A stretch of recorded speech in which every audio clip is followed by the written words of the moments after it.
Let's talk about checking in with your team. Now, the answer about what is a good way to check in with your team depends on several factors. So first of all, why do you want to check in with your team? Are you thinking about something that's going to be part of the regular part of things, regular process about how you interact with your team?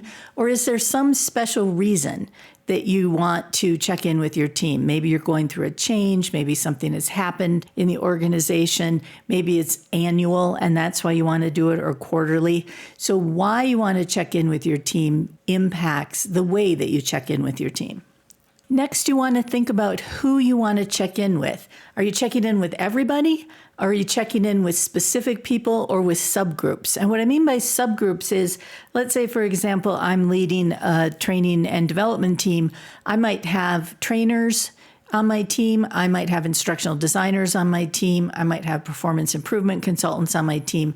So maybe I just want to check in with one of those groups for some reason. Or maybe it's everybody, or maybe it's just individual specific people. You also want to think about how you think is the best way to check in with them. Again, do you want to check in with them individually, or do you want to check in with everybody at the same time as a group? And then do you want them to check in with you, or do you want to check in without you? Here's what I mean by that. For me, first prize is we have a relationship, my team and I, where they feel perfectly comfortable, they feel completely safe, giving me all the feedback that I want for this check-in session.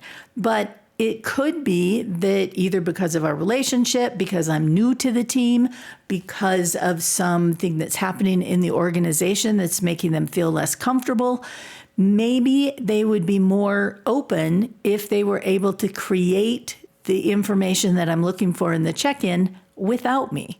And so that's something to consider. And then finally, think about the logistics. Where is the best place for you to check in with your team, especially now that so many of us have people that are not co-located with us? So does it make sense to have people in the room and people on Zoom? I will give you my biased opinion, which is when I am doing meetings, especially check-in type meetings, where some people are located together and other people are going to be on Zoom, I have everybody go on Zoom, because I find that when we have a room full of people and people on Zoom, the Zoom people tend to get marginalized. They tend to have not as much attention paid to them as the people in the room, particularly if I am in that room. And then also when is the best time to do this? Not only when from a, Friday afternoon's not a good time standpoint, but if you are checking in with them because of something that happened, because of some event, think about how proximate, how close you are to that event, and how that might impact the nature of your check-in and what it is that you're looking for. So let me talk about a couple of tools that I use extensively to check in with people. The first one you're already familiar with because I used it to check in with all of you this semester, and that's the start, stop, continue structure. And so what I really like about this start, stop, continue structure is when people know that we're going to be using this structure to check in, they think about ahead of time. They organize their thoughts ahead of time in terms of what they want me to start, what they want me to stop, and what they want me to continue doing. I often will do the same thing before we meet. The other thing that I like about this, and I tend to use this with individuals more than I tend to use it with groups, is I like it because it implies that there are, in fact, things that I should start doing that I'm not doing. And it implies there's things that I should stop doing that I am doing. And of course, it implies there's things that I'm doing that everybody wants me to continue to do.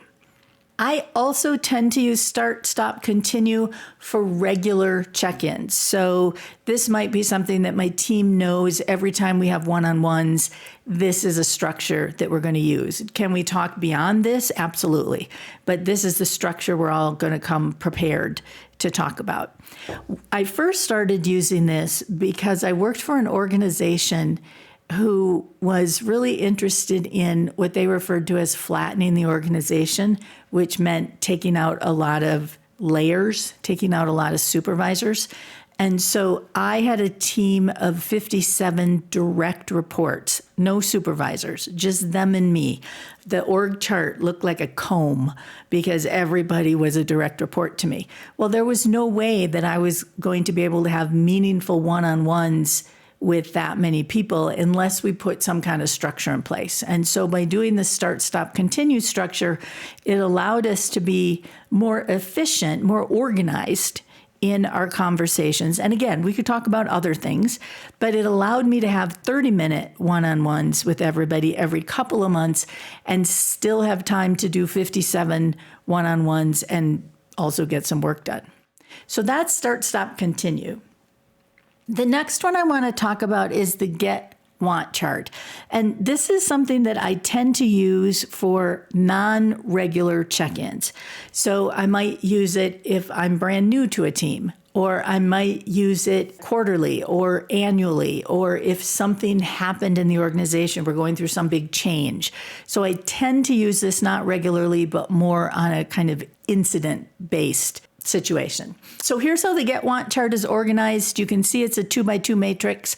So one column is for get, one column is for don't get, one column is for want, one column is for don't want. So when you put those together, there's one quadrant for things people get that they want. There's one quadrant for things people don't get that they want. There's a quadrant for things people get that they don't want. And there's a quadrant for things they don't get that they don't want. Again, what I really like about this structure is that it lets everybody know that there's going to be things in each of these quadrants.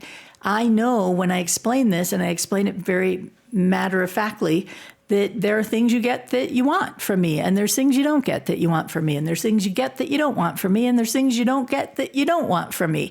And so by just kind of explaining it that way, it takes some of the anxiety, some of the stigma away of providing feedback in those mismatched quadrants. So what I mean by that is the expectation that I know there are things they don't get that they want. And I know things that they get that they don't want.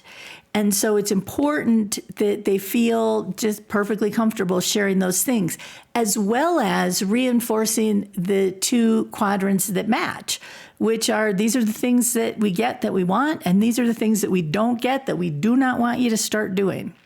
What I typically do is, if we're all going to be in the room together, I will put this up on a flip chart or a whiteboard or something, and we'll go quadrant by quadrant and we'll just fill it all in. If I'm using it individually with people, which I sometimes do, although I mostly use it with groups, I might send this out ahead of time as a Word doc or a Google Doc or something like that, so that individual can organize their thoughts and populate each of these quadrants, and then we can talk about it. One thing that I have also done that has been effective is that I've had everybody in a room and I've put this on a flip chart and I've left. They fill in all the information, write everything they want to write, and then I come back in and they share the results with me. But that way I don't know who said what. This is something that I have, again, for me, first prize is we're able to have the conversation all together. But I have done this where I've been not in the room. When I start with a new team, this is something I typically do, or if we're going through some kind of particularly difficult change and I know it's not going well and they know it's not going well, and it might be having some impact on the level of trust or confidence or safety that people feel. So being able to do it without me in the room and then sharing the total results with me can be more effective. So those are two tools that I use and the times that I tend to use them. Hopefully they'll be helpful for you. If you want to hear about more tools, let me know. Otherwise, I will see you online.